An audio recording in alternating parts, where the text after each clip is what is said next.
No, and I was wondering about that last time on the thing you did last time.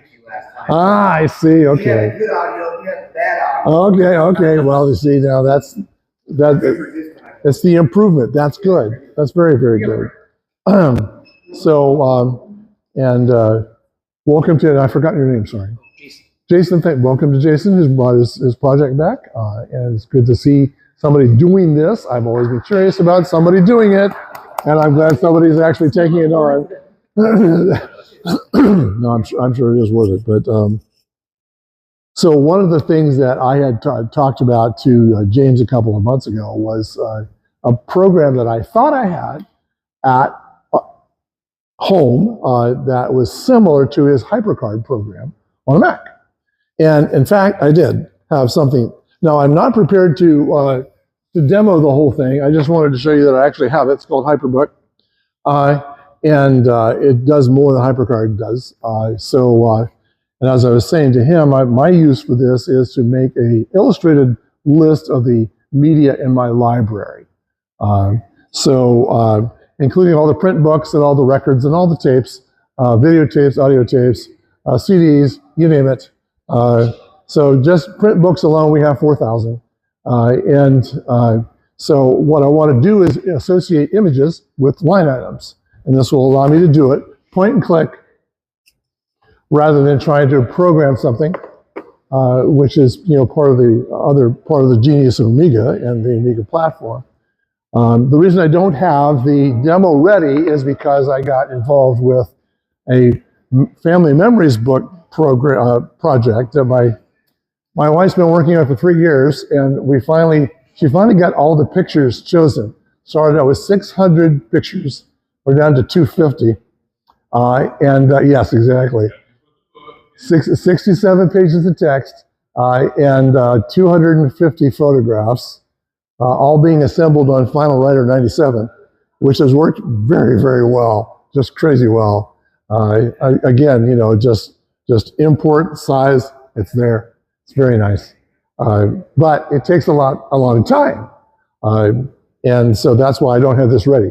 So hopefully by the time, let's see, July rolls around, I'll be able to have this running on my Amiga 500 and my Amiga SAM 440 and my Amiga X5000 and show you what I wanted to do with it. But I thought it was something I've been looking for a long time. They say it can actually serve as a presentation program, but it doesn't have the usual restrictions that most of them do, which is very nice.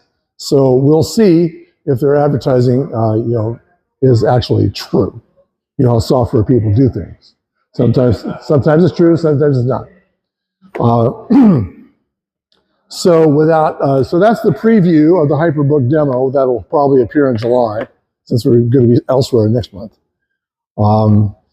So again, welcome to everyone, and Jerry, take it away. All right, I want to talk about shows next. You're probably all on the mailing list that Bill Bossari is using for the Amiga 40th in Silicon Valley at the VCF West this year. If you get some time, go onto their website. There's a link there. He's working on an award show, so he's looking for nominations right now for people to nominate their favorite game in this category, demo in that category, hardware. He's getting a whole bunch of information gathered, and then we'll have a voting period where we'll go vote for our favorite game, like Lemmings, and our favorite accessory like the video toaster or what have you. And when we have our dinner that evening, I think it's going to be Friday evening is going to be the dinner. I think they're Friday, Saturday this year. We're going to do kind of like a recreation of the Amiga launch and dress up, have a good time. And he's going to do awards for these different categories. So it's a cool way to participate without having to do a whole bunch of work. And maybe your favorite will be voted as the crowd favorite for the evening. Let's see. I'm skipped over Amy West planning because I haven't done anything with Amy West in the past month. We'll probably pick that up in late June, early July. We'll really get that kicking and start getting some more stuff out on that. Fire and Ice, the Roseville Game Expo, what our president was just referring to. We're gonna have a table there. We're gonna have several tables there. So Chris, myself, and Gino are gonna set up some machines. I think Gino, you got 2 machines coming. Yeah, I'll bring one of those 1200 and my C32. Okay, so we'll have that. I'm gonna bring my A600 GS. Chris is gonna bring his Mister that's in the Checkmate case, so it really looks like an Amiga 3000, but it's got a Mister inside. So we'll have those 4 machines on 2 tables. We'll have a club table where we can do some advertising. If anyone wants to bring a machine, let me know ASAP so that I can get another table. This is a big venue, so tables are unlimited if we want to show. But if we don't, that's fine too. And this is going to happen on the June 21st, 22nd, and June 22nd is our next scheduled meeting. So they've offered to let us in to have our meeting there on Sunday as well. I don't have the full details as far as space, room, what have you. So I'm not going to do like a real heavy agenda. It'll be more like just like we started out today. Let's get together, let's talk, let's, share. Yeah, take some shots and have a good time. And it'll be an opportunity for other people in the retro community to see and meet us and get information about the shows and the club. And our entrance will allow us full access to the event. So if you want to show up early, get your band, check the place out, do our meeting, it'd be a good time. Sound good? Sounds great. All right. Let's see. In Amiga news. Didn't put a lot of time into it this month, but something that's come out that looks pretty interesting to me, and maybe Marshall is a developer. There's a new project called the Deneen, which is an action replay cartridge re-implementation. So if you're not familiar with the action replay cartridge, that was something that you could pop into like your Amiga 500, and then you could like freeze the game or the program when it's running. You could like find out where in memory the lives counter is, and like give yourself extra lives. Or if you're good at programming, you can figure out, oh, this is how I can make myself invincible to bullets or different things like that. Copy protection. Yeah, and it can also help you get past copy protection. So it's pretty neat. Right now it's open source. They've got all the files in there, the Gerbers and the BOM for all the components if you want to build one. I'm personally hoping that he will manufacture some for me because I don't really want to build one right now. But that's a pretty interesting card that's coming out right now. So the last part before we dig into some of these other projects, I want to give an update on my Amiga 3000 build. So I mentioned that last time that I have the 3000 with the 1.4 beta ROMs that boots up natively as a dual boot system. You can choose to go to Amiga OS 1.3 or 2X. And I played around with it. I got that to work. I had some difficulties getting the right Super Kickstart discs, the right installation discs cobbled together to get it all to work. Finally got all that worked out and got a functional 1X 2.04 system. But what I really wanted is to be able to, on that 2.04 side, put different versions of the operating system in there, like 3.1, 3.14, 3.2, what have you.